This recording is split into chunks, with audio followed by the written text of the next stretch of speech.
Et justement, on va rester à Lucé pour ouvrir notre page des élections municipales. Dans cette troisième ville du département d'Eure-et-Loir, 3 candidats s'affrontent pour ce second tour, dont un candidat du Rassemblement national.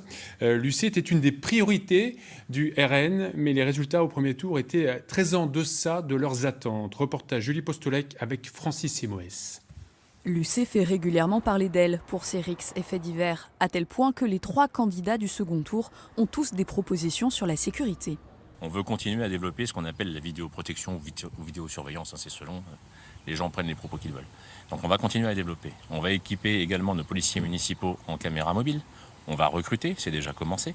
Mais en plus, je suis en relation directe avec le ministère de l'Intérieur. J'ai rencontré à plusieurs reprises le secrétaire d'État près du ministre de l'Intérieur afin que Lucé retrouve un commissariat de police nationale. Face à lui, le candidat du Rassemblement national veut aussi installer des caméras sur les policiers, mais pas seulement. Donc moi je propose qu'on passe à 15 policiers municipaux, que ces polices municipales soient armées. Pourquoi une police municipale armée? Tout simplement parce qu'aujourd'hui, imaginez-vous que ces policiers se retrouvent confrontés à des jeunes armés d'armes, comme ce qu'on a pu voir il y a quelques jours avec des bandes rivales dans une autre ville de France.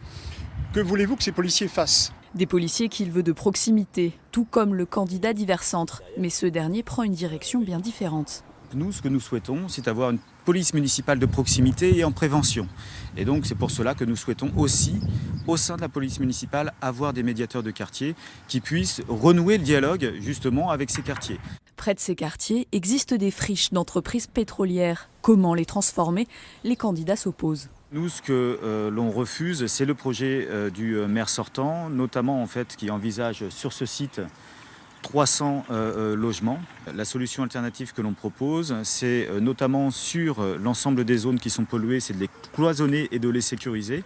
Et puis, c'est d'envisager plutôt une rénovation verte, c'est-à-dire de prévoir des espaces verts et des jeux extérieurs. On est dans une ville dortoir. Le problème qu'on a à Lucé aussi, c'est que cette ville est de plus en plus bétonnée. Il y a des immeubles partout, on n'arrête pas d'en construire. La place du végétal n'existe plus. Il est important de remettre du végétal au cœur de la ville. Le maire sortant réfute ces propos et affirme lutter contre ce qu'il appelle la bétonite aiguë.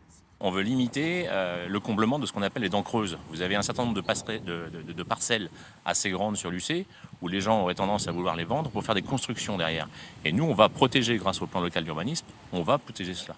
Emmanuel Lecomte devançait légèrement Florent Gauthier au premier tour. De son côté, Éric Lacroix espère conserver le même nombre de conseillers d'extrême droite dans l'opposition s'il ne gagne pas.